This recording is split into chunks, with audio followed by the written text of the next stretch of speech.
Welcome to another episode of DD on the Spot. As always, I'm your host, Ryan Johnson. And before I get to our guest, well, first of all, for our longtime listeners out here, you should recognize our guest. We have Gina back on the podcast. She was on about a year and a half ago, and man, time certainly does fly by. And she's coming back on to give us an update on what she's been up to, and also just talk about all things health and fitness, like we like to on this podcast now. But most importantly, Gina, thank you so much for coming back on. It's great to be back on. I didn't realize it so much time had passed since we last talked. Oh my god! It really it feels like it was it feels like it was just basically like yesterday, and it's insane how the time flies by, especially when you're doing all this. But yeah, it's just incredible. But what is the weather like in Florida today? Because I'm so normally 99 times out of 100, you're gonna have better weather than me. But this is the summer part of Minnesota where we get decent weather. But what's the weather like in Florida today? It's typically Florida weather and it's very, very hot. It's like 93 degrees with a heat index of 107. So it's just pretty nasty. So I guess I win this time then because it's like I think it's like 80 degrees here and it's like got a nice cool breeze and it's not as muggy. So this is one of the few times on the podcast where I will have better weather than any guest from Florida. But hey, if we were to talk 3 or 4 months from now, that's a completely different story. Yep. And then I just have to deal with it. But I mean, I looked on the thing and it was November of 2018 that we last talked. So what have you been up to since then? How have you been at your shows? What's been going on since then? Wow. Since November of 18, um, a few different things have happened. I mean, as far as competitions, I'm still going after my pro card. Haven't quite gotten it yet. Came close last year, took second at a pro qualifier at nationals. So this year, just refocused. I have a new coach. I'm thrilled with that, um, and really feel good about my potential for this year. I'm in so much better condition going into prep. I'm starting prep Monday actually, and I'm pretty much at my class weight now. Last year I started prep with 19 pounds to get to my class weight. So in really good shape, real good position for prep. I've got 16 weeks to bring it in, doing the Chicago Pro, which is also the Miss International. So that's a pro qualifier for women bodybuilders, only women bodybuilders. So it's kind of like a special show. I'm really excited to do it. That's awesome. Who won first in the competition that you got second in? Her name was Tamika, I think, yeah. She looked great. She just edged me out. So I'm hoping this year is going to be my year. Oh, I definitely think it is. But you mentioned that now you're already at like your stage weight or the class weight. So how are you going to try to mix things up this prep then? Because like you said, you don't have to put on those, or you don't have that 19 pound weight on your shoulder basically. So are you going to change things up then as opposed to not maybe doing the same thing? Definitely. I mean, I'm just for the sheer fact that I'm working with a different coach, so things are definitely going to be different. I've been with him about 5 6 weeks and already seeing some incredible changes. Um, and last year, I quite frankly, I just never quite got my conditioning tight enough. So that's going to be the difference in the game changer. I know I have the ability to get, I mean, freaky. And that's what I want to do. I'm bringing freak to the stage. I'm going to be incredibly conditioned and vascular because I'm like vascular all the time. So and I didn't quite pull that together for my stage presence last year. So didn't deserve to win last year. I mean, so I'm totally okay with that. Um, but I am determined to do it this year. So when it comes down to also, I mean, just everything else that becomes just so different in this lifestyle. I mean, you're always changing and always ever evolving. How's it been like with your workouts? Have you mixed things up? Have what are some new things that you've been working on, or have you just been, just plugging away? Yeah, actually, I kind of have a new training methodology that I've adopted via Anastasia Ryder, who you said you talked to not too long ago. She's my lift partner. We always train together, um, and we've kind of adopted this new methodology of what we call top sets and back off sets. So what that means is rather than doing 3 or 4 sets and progressively going up in weight and doing 6 to 8 or 10, 12 reps, we just do a really kind of quick warm up set. We're going to do a top set of 10. I might only, let's for instance say I'm gonna flat bench press 100-pound dumbbells. I might grab the 60s for a warm up of 4 reps, jump up to the 80s for another 4, and then boom, jump right into that top set. And what it's done for me is I'm not getting pre-exhausted working gradually up to that top weight. So we're just hitting PRs. Our strength is just going through the roof. And of course, if we're lifting heavier and harder and getting stronger, that invariably translates to more muscle, right?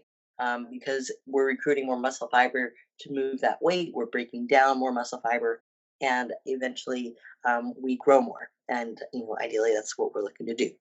Well, and you talked about PRs, and I love bringing this up because so what have been some of your PRs now that you've been getting now with this new method of training?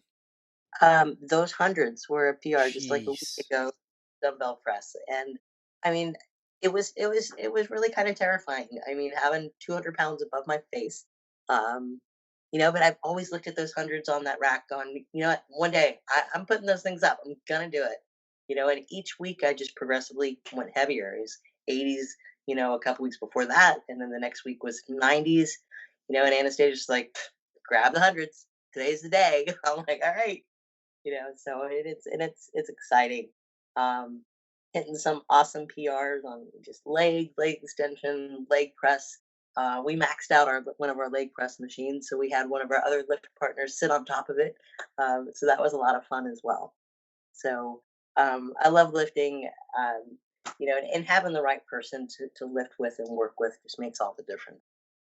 Oh, absolutely. That extra added motivation that they give you is just something that really you can't substitute. But what do you think is one body part that's really, really gotten better and taken off since we last talked over a year and a half ago? I'd have to say glutes and hamstrings. And quads too. That's definitely been my weakness. Upper body, really, I mean, it grows incredibly easy for me. Arms, shoulders, chest, back. I mean, they come together really nice. I've always said that you could cut me at the waist and put me on another person, and that's perfect. So I've always had to bring my legs up and my glutes. So it's significantly larger, have more lean mass there. So I think I've got what I've been missing. Well, here's the part where you embarrass us. Can you give us a front double by? And Jesus, everyone, I mean, this is just absolutely ridiculous. Everyone, I mean, I'm just gonna get warn everyone ahead of time. Of course I can. Oh my god, I need to go hit the gym now. Yep. I need to go hit the gym now. Here's your Well, I was motivation. planning on doing that afterwards, but I'm gonna have it, I'm gonna hit it, a little bit harder right now afterwards. But yeah, that's awesome. And with all these improvements too, I mean, your nutrition is always ever evolving too. What have been some nutritional changes that you've made? Um, I've yeah, definitely. I've eliminated more of the artificial sweeteners out of my diet. Um, Not as many amino acids. I don't take in as many BCAAs. I've incorporated some injectable amino acids. I am really liking that. Anything that we don't have to, so many of those products, the amino acids, your pre workouts, all that stuff, they've got so much stuff in them that, it's just, we got to process out. And it's not really utilized. It's just for flavor. It might be for texture, so it mixes well, whatever the case. So you don't ideally get everything out of them. And you get a lot of junk in the process too. So I'm really liking those injectables because there's no junk. It's just straight aminos. So I'm definitely seeing some improvement and gains out of those. Um, you know, as far as my diet, it's pretty much the same. It's there's when it comes to bodybuilding, there's your protein, your carbs, and your fats, and um, I manipulate and massage those combinations, and maybe right now, my coach has me a little lower fat intake than I had been in the past, and it's seeming to work really well for me. Yeah. Well, yeah, it's always about, evolving and changing things up because I mean, it's always yeah, I mean, you're not going to be perfect at it. It's just always going to be constantly changing. But one thing that a lot of people don't talk about is, the fact that your body is going to be so sore and broken down. And a lot of people go and like get massages and stuff. Has that been something that you do? Because when I first got started, I mean, I've had days afterwards where I was like, okay, if only I had like a masseuse. So then I started going and getting massages, and it really helps. Have you been doing that a lot in your training?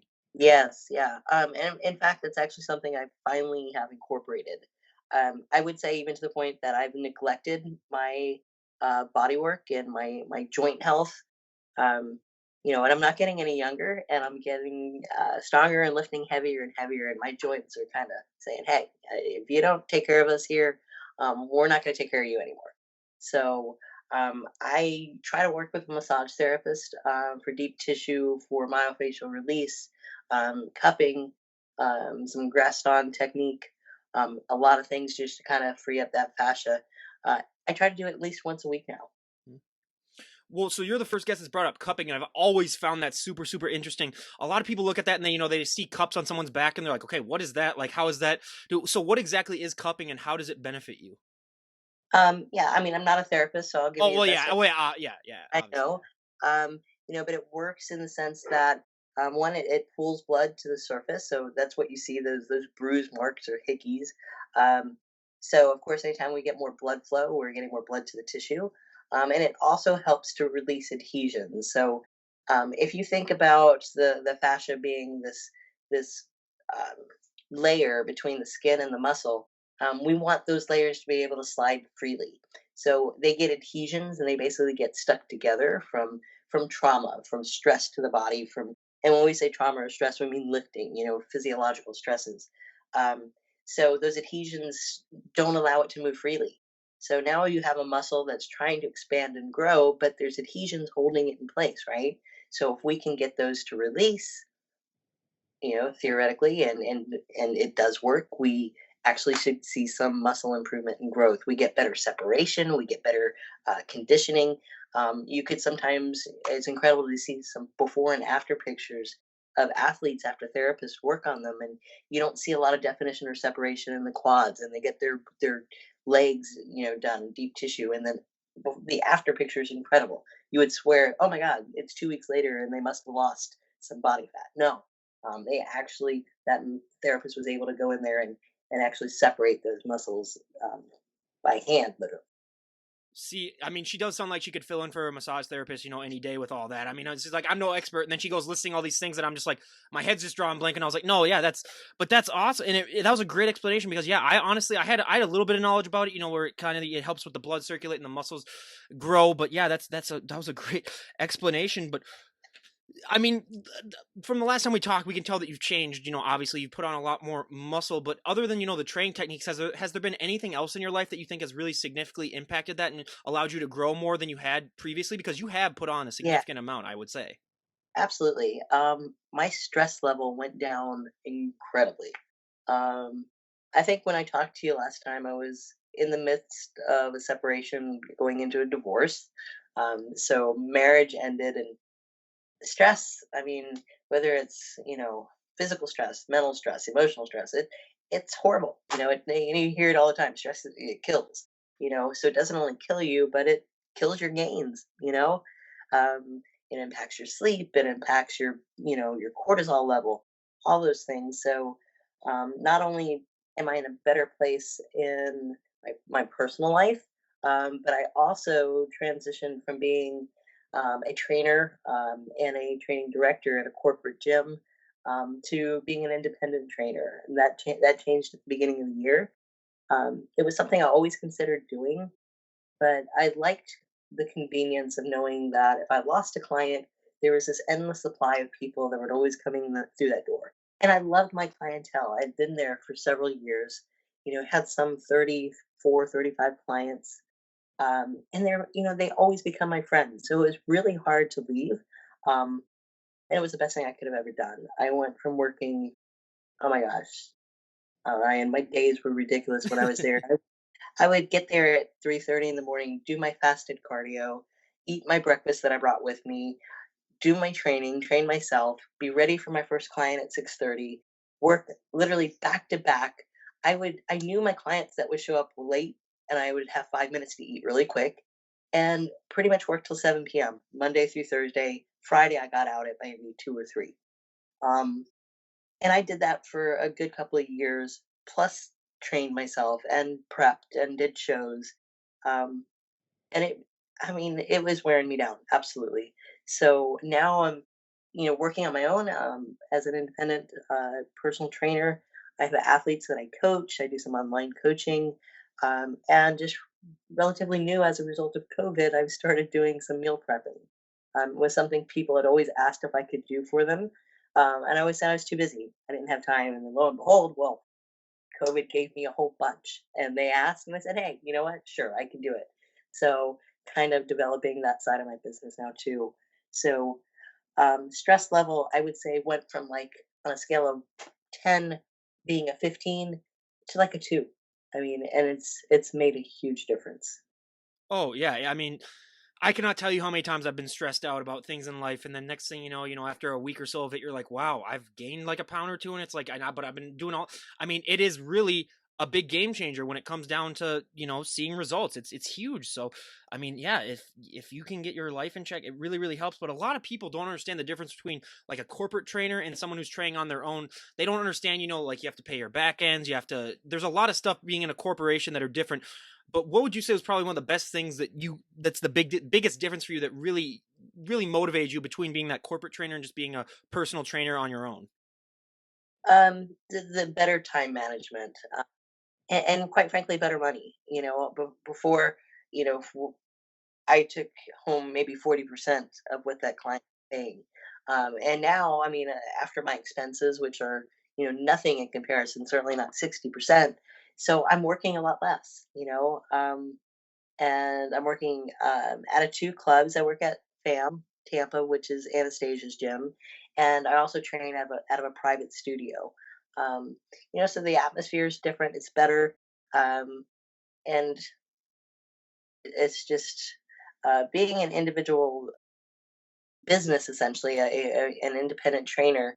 It just suits me better. I've always been an entrepreneur. In fact, I've always owned my own businesses. So, um, Well, and I gotta say, the one positive thing I guess about coronavirus coming is that Anastasia, she could always just use you as a weight. Basically, if anyone sees a picture of her, she's like 6 feet tall, and she's just huge. But yeah, I had her on, and she was a great guest to talk to. But one thing that is always ever evolving too in the sport of bodybuilding is posing. How have you mixed up your posing? Is there anything that you're trying to do with your new posing routine for this prep that you're about to start on? um, Yeah, I mean, it's just always kind of evolving and getting better. I'm really enjoying actually choreography, and I'm working with a client right now, and started doing some routine choreography for other ladies that do either bodybuilding or women's physique.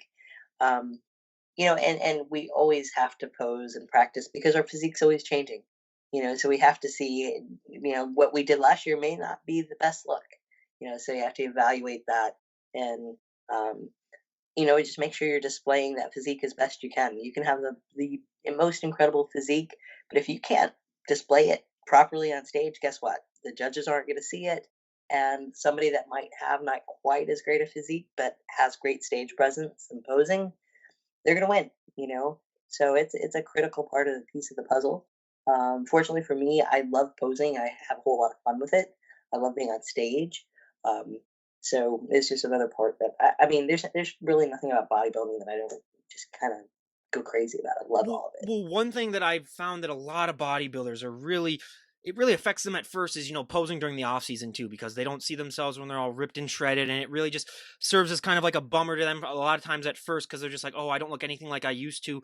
Has that ever been a struggle for you? Or has it just been one of those things where you're just like, hey, it's part of the process of, I am going to have to put on weight if I want to add muscle because, that's the only way to do it. Both. Yeah. I mean, sometimes I'm fine with it, other times I'm not. And it's hard. I mean, you get into the best shape of your life, the best condition. You look better than you've ever looked. Hopefully each year you look better and better, but going from that to looking like everybody else, like, with a normal body fat percentage, it kind of messes with your head a bit. I think now that I'm 6 years into this, I've learned how to manage it better. One of the things I've kind of struggled with is really managing my off season or my growth season diet, because it's been a free for all sometimes, and eating to the point of ridiculous indulgence. And I'm a cookie fiend and a donut fiend, and there'd be donuts every day. But what I finally have figured out and learned is that I've always known, we've always heard this saying that a good in season is built off a good off season. So how many times did I set myself back by gaining an extra 15 pounds I didn't need? So going forward, my goal is to keep my off seasons a lot tighter, not put on near as much weight. Um, and quite frankly, there's other advantages to that because of my age. My skin doesn't have the elasticity and the resilience of someone that's younger. So when I essentially blow my butt out, because that's where all my fat wants to go, my skin doesn't want to, shape back up really easily. So um, the hope and goal is that if I don't put on that much weight, that skin can kind of keep up with me. Well, we already embarrassed everyone once, but what is your age, Gina? I'm 51. I will be 52 this year. Yeah, I mean, I'm about to be 26, so she's about to be, twice my age. So this is just absolutely ridiculous. I mean, yeah, that's just my whole world has always been turned upside. I've had some other 50-year-olds too, and it's just like, okay, what am I doing with my life then? Good God. But yeah, that's motivation enough as it is. But are you planning on having one hat last hurrah tomorrow night before you start your prep? Are you gonna enjoy yourself a little bit with food, or are you just, getting ready for it? I'm not sure. It comes down to what my coach says. For the last 4 weeks, I've gotten a cheat meal every Sunday evening because I've things have been progressing along really nicely. So that may happen again this last Sunday. And if it doesn't, I'm okay with that because I'm ready. I want to prep.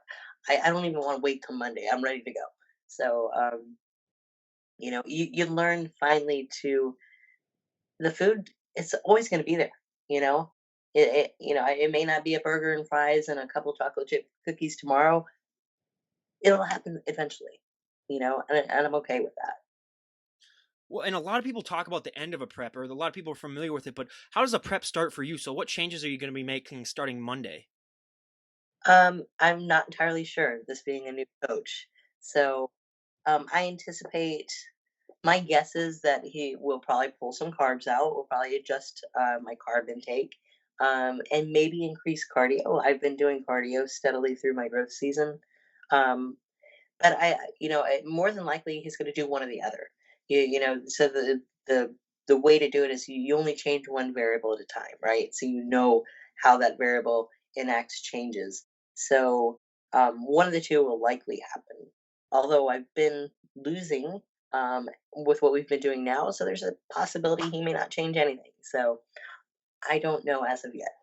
Those damn trainers, they keep everything silent until the very next day. It's like, just let me know ahead of time so I can prepare myself instead of just throwing it at me on the first day. But I mean, the coronavirus, yeah, it has changed everything. And you talked about how it changed. You're doing meal preps now, but how has that affected you, mentally? Because so many people, I mean, they didn't have a place to work out for the longest time, and I know some places are slowly starting to, get back up. But how are you able to maintain your shape? And were you getting ready for a show at that time? Because I know a lot of people were about to get Yeah, started, or they were in that process, and they're just like, "Oh, okay, everything's canceled. So what do I do now?" yeah. It's definitely had an impact. It I don't know. It kind of worked to my benefit to a degree, if you will, because I was able to launch a new business venture. I was able to get an additional certification because and finish up my CEUs for my training certification. So I also got a bodybuilding specialist certification, which would have taken me several months, but I was able to knock out in a few weeks because I had plenty of time. Um, and as far as my training, the gyms did close here. Um, so I was really, really fortunate that my roommate has a squat rack, an Olympic bar, and some plates. Um, I had one set of 20-pound dumbbells, so my training was a bit different. I did a lot of barbell work, Doing like and 50 rep sets, basically. yeah, so it was more reps, a lot of bands. I have quite a few bands, and just being really innovative. A band or a couple bands anchored high and a broomstick. Guess what? You're doing a lat pull down. So you kind of have to MacGyver it a bit, but it's still possible. Um, did I put on size during that period? Probably not, but I did it. I at least maintain. I'm pretty sure I did. Um, and gyms have been open here. I think it's probably been about 4 to 5 weeks where they kind of opened everything back up. And so far, so good. We haven't really heard anything about any bad outbreaks coming out of the gyms. There was certainly some related to bars and clubs, and they've now shut those back down just yesterday. And Florida's having a pretty bad spike. So hopefully, I mean, I don't see a shutdown again happening. I don't think people will tolerate it. I don't think the economy can tolerate it. And, I think we're just going to have to keep going forward with this thing because it doesn't seem to be going away. So we're just going to have to figure out how to manage it as best we can. Yep, my birthday is July 15th, and I was planning on going and hitting up some bars, but now it just looks like we're gonna go up to a friend's cabin for a weekend, basically. Yeah, So, yeah. yeah. So yeah, it's a huge adjustment. But did you have any trouble still maintaining like the nutrition and getting the food? Because I know a lot of places there was a huge meat shortage, and a lot of people, really struggled with that. Did that impact you at all personally? Fortunately, no. The meat shortage here. The only thing we kind of saw was a little bit with pork, which I don't eat, so it didn't really affect me. Um, and even with all the stuff I need to buy to meal prep for the other folks I'm cooking for, I never really ran into an issue in getting that short of toilet paper. So, There's always um, leaves, everyone too. So it's like, don't worry about. You're never gonna run out of. And that was the dumbest thing ever. Like, why are people I buying? know. It's Still yeah. to this day, So I understand why that happened, if only I would have invested in toilet paper companies right before but that right. pandemic, I would have made a killing. Yep. Yep, absolutely. Yeah, and it's just just everything is just changing and evolving, and it's just a funny time to be in. But a training technique, I mean, we talked about time and attention before, but a lot of people don't understand, the mind to muscle connection that goes along with it. Do you use a lot of that in your training? Because especially, I guess, when you're downstairs, working out with those 20 pounders, you're gonna need to use that if you want to get more of a workout in than just just curling them up, and it's not gonna get as good of results. Absolutely. So that mind muscle connection is it's critical. I think um, in my lifting history, when I finally figured that out and was able to actually start getting that mind muscle connection really developed, I think that's was the biggest game changer for my growth. That's when I really started to see a great response in my muscle, and my size growing.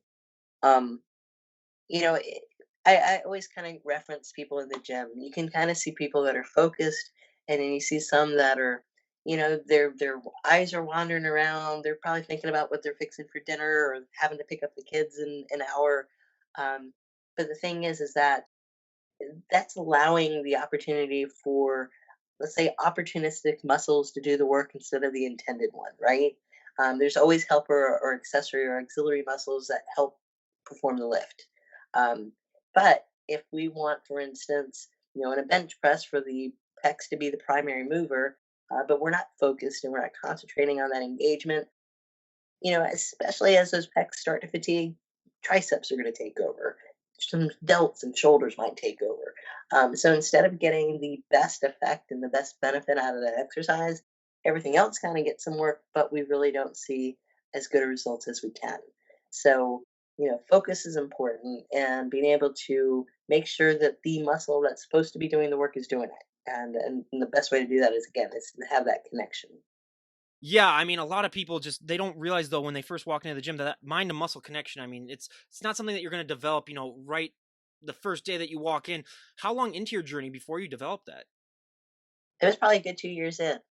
It was even a concept I wasn't even aware of until I read about it. And I believe it was um, Arnold Schwarzenegger's book that I first read about it.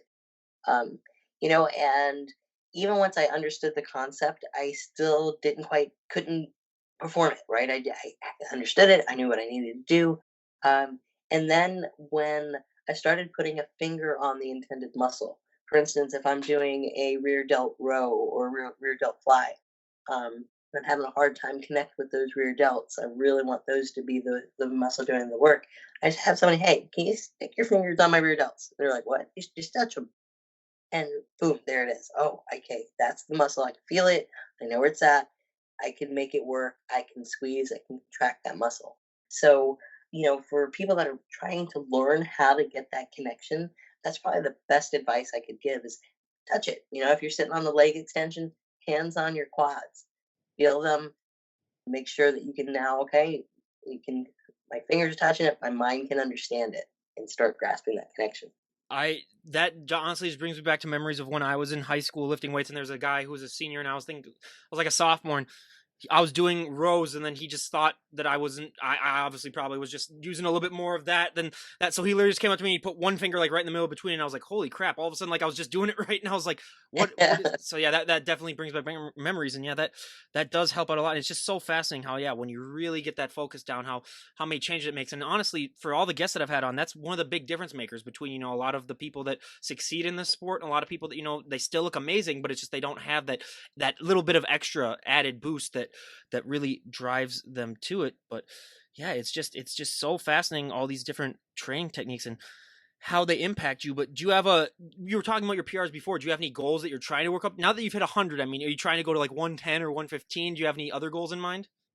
Um, I doesn't necessarily say a specific number as a goal. I mean, hundreds were always the big one for bench. I'd like to put those up on my incline. I think I'm up to 95s on my incline, so the hundreds are probably coming pretty soon. Um, and my overhead press, my shoulder press, I'm getting 85s up on that, so I would like to get hundreds on that too.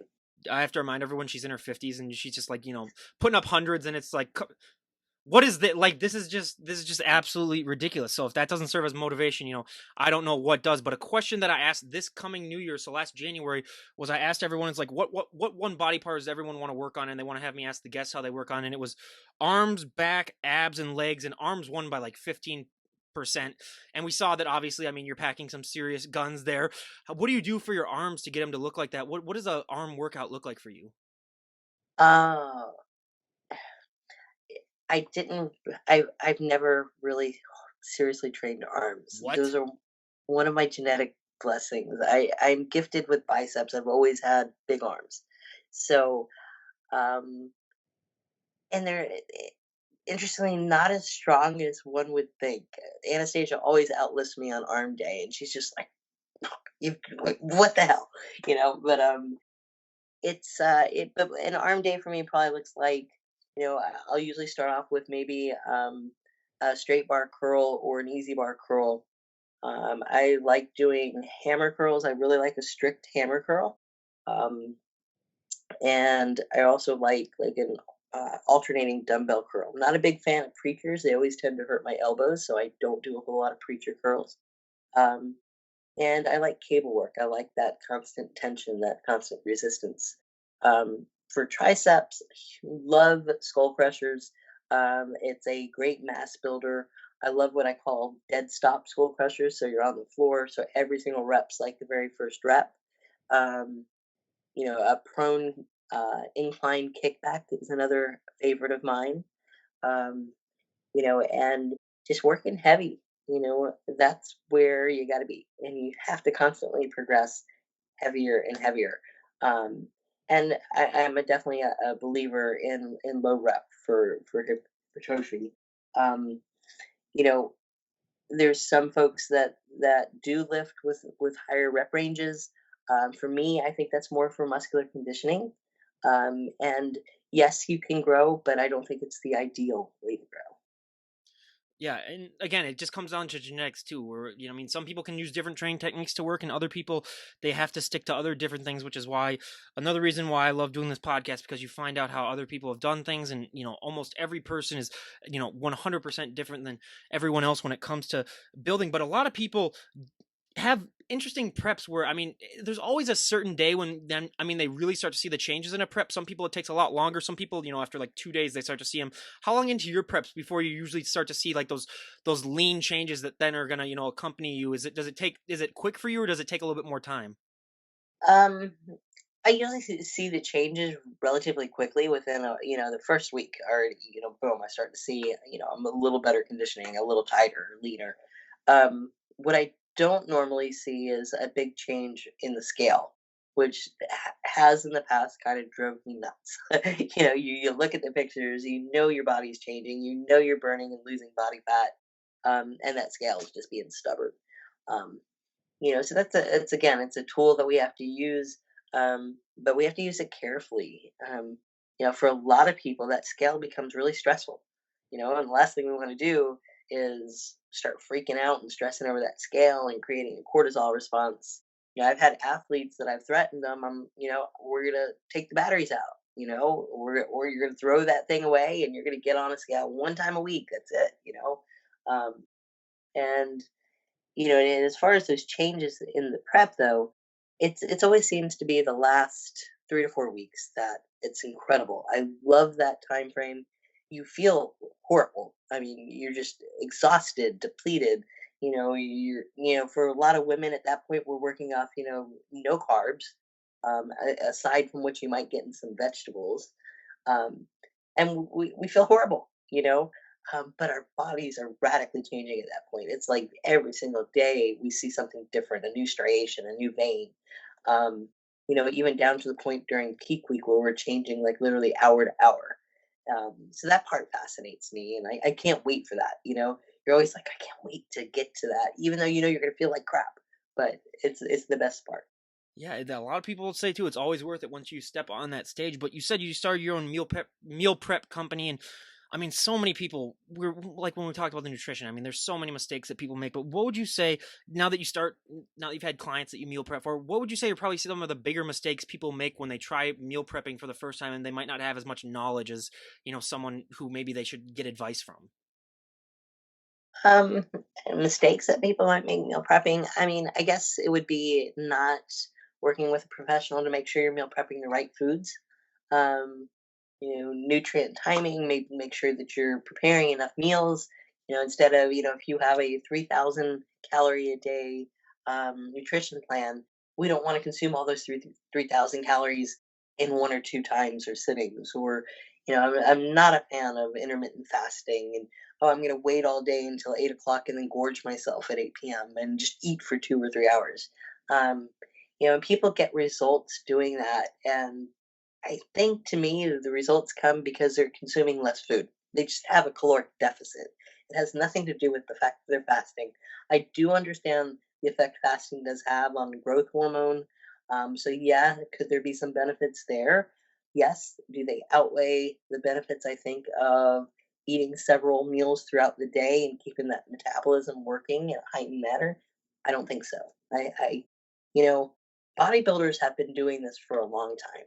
And nutrition wise, it hasn't changed a whole lot. Training methodologies absolutely have. Supplementation's changed a lot. You could take a diet from a bodybuilder 50 years ago and it'd still work for you today.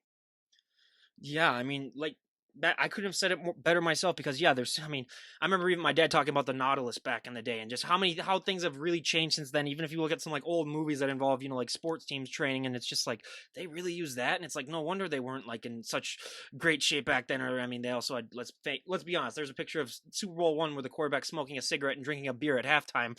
So that might not be the best thing for them, but I mean, yeah, it's the training has definitely evolved so much, but.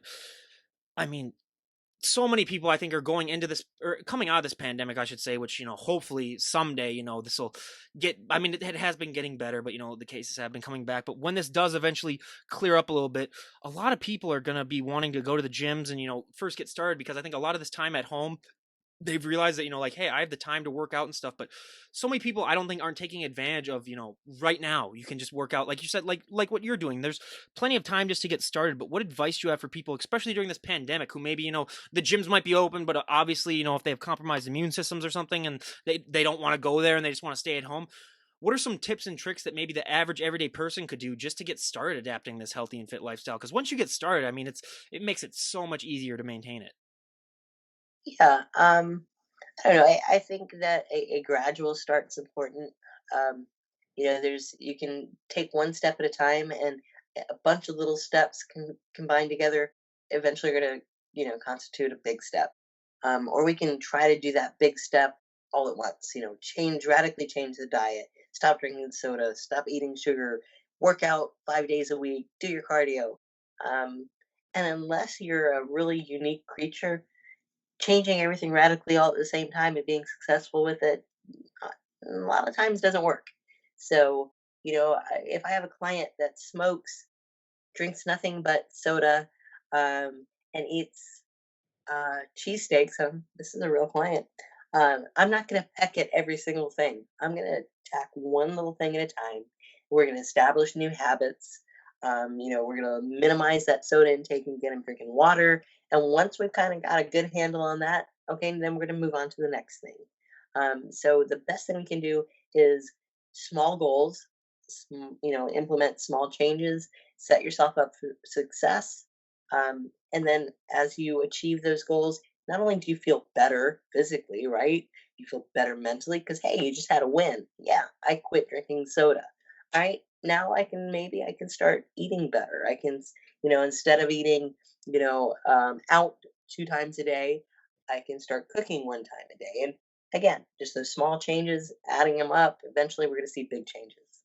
So many people make that mistake of just going so hard the first week or two when they get started working out, and then next thing you know, their body is just shut down, and then there's like, hey, I can't do this anymore. And I've been the victim of that multiple times. I mean, even in this coronavirus, I was like, hey, I haven't ran in what, like a year, because I used to, or not, I never even used to run when I was working out like really really hard, and I've started up the last few months. So it's like, hey, I'm gonna go run, like 10 miles, and then next thing you know, it's like I have nosebleeds and everything like that, and I can barely breathe, and I'm like, oh, okay, maybe I shouldn't have just went off the gate like that. So yeah, that's one thing that a lot of people have to deal with. But I mentioned the last time that we talked that, I mean, my legs are my number one problem area. Now again, I'm 6'3", so I can sort of use that as an excuse where it's a little bit harder for me. But you said that your legs have been one thing that have really taken off since we last talked. How have you trained your legs differently? Because I am dying for anything that could maybe even add like a centimeter to my legs. um, really, just consistency. I train them twice a week. I mean, and I have done that consistently for at least probably 3 years now. So I have a day dedicated to quad focus, and I have a day dedicated to hamstring and glute focus. Um, I think that helps a whole lot in the sense that I'm not fatiguing those other muscles. Again, that mind muscle connection. I know it's quad day. I'm just going to hammer my quads. Um, and I'm going to have enough recovery time in between those 2 days because, of course, those hamstrings and glutes are working and helping. Um, but I have enough time to recover so I can hit those hamstrings and glutes, those alternate leg muscles, just as hard the next time. Yeah, again, it's just going in and doing the reps. I mean, my legs have gotten a little bit bigger, but it's just so damn slow. Where I mean, it's embarrassing to me. And then like my upper body grows a lot quicker, so then it's just like I look like one of those freaks that like just they I call it a flamingo basically, where it's just like, yeah, you walk, yeah, it's bad, but yeah, it has been getting a little bit better. So anything that helps me out. But if we were to talk to you a year from today, and I can guarantee it's going to be a year from today, I'm not going to wait a whole year and a half. We're going to get you on a year from today, but where would you like to be at in your bodybuilding career and just your overall life? What are some goals that you'd like to have achieved? A year from now, I anticipate being a professional bodybuilder and competing on the pro level. I'm also talking to the NPC about becoming a judge. So that's something I would love to add to my not only my resume and my experience level. I think it would make me a better competitor, make me a better coach, um, and it'll give me some more longevity in the sport. I love bodybuilding. But realistically, at my age, I don't know how much longer I'm going to be able to do it. And I don't know that I want to do it when I'm 63. You know, I mean, I'm sure I will always lift and train. I don't know that I'll want to go through the prep process at that age. So I'm looking in long term about either being a promoter and producing shows or being involved in the a judging capacity. Um, and coaching too as well. So definitely kind of expanding my knowledge base so I can grow into my next um, life in the bodybuilding world. That's interesting to say that because we did have a 67-year-old female bodybuilder on, and I was just like, enjoy your golden years. What are you doing going through all these preps when you're sick? It's like, come on. I mean, it's like, I appreciate it and you look amazing and it's great, but it's like, whew. Yeah, but I mean, yeah, and it's for anyone out there that doesn't realize, I mean, bodybuilding is a sport where it's one of those rare sports where the older you get, the better you get. Almost every other sport, as you age, you start to slow down, but I mean, you can just keep building and building, and with all that, all that muscle maturity. Yep. And is there anyone that you'd like to give a shout out to before we wrap things up? Yeah, I mean, obviously, I've mentioned Anastasia a couple times. Um, she's an awesome athlete, incredible gym owner, so and a great lift partner. I definitely think that has improved my physique and my training. Having somebody that is awesome to work with. Um, would like to shout out to Derek Oslin, Weapon X. He is who I worked with last year. I absolutely credit him to some phenomenal growth. He definitely kind of turned me on to how to really um, put on some size. Um, and um, just tell my clients I appreciate how much relationship we have and how much they trust me with their health. Um, and all my fans through Instagram and Facebook and the folks that say tell me how much I motivate them and inspire them because that's just like icing on the cake. you know, One for anyone out there that needs more motivation, I couldn't think of a better way to end this thing. Can you give us another front double buy and just everyone needs more motivation. I'm not even gonna look. I'm just gonna close my eyes because this is just I you're can't funny. just oh my god, everyone. Okay, I need to go. I wasn't gonna train arms today, and I might be motivated to now, but who knows? I gotta get my workout in. But again, you guys, Gina, we cannot thank you enough for coming back on the show, and I really, really appreciate it. And we do wish you nothing but the best. And I look forward to having you on a year from now when you are a pro. So do I. It was great talking to you, and let's definitely do it much sooner than we did this time. Oh yeah, absolutely. I mean, again, like I've done like 360 of these in like 2 years, so I'm slowing it up now. Now I'm only doing like 2 or 3 a week as opposed to just cranking them out like they're nothing else. So I will definitely have you on again. But again, you guys go and give her a follow. Again, you will be inspired to work out and start getting off the couch and eating those Twinkies. But again, thank you so much for coming on. This is Ryan Johnson, DD on the spot, signing out. Have a great day, everyone.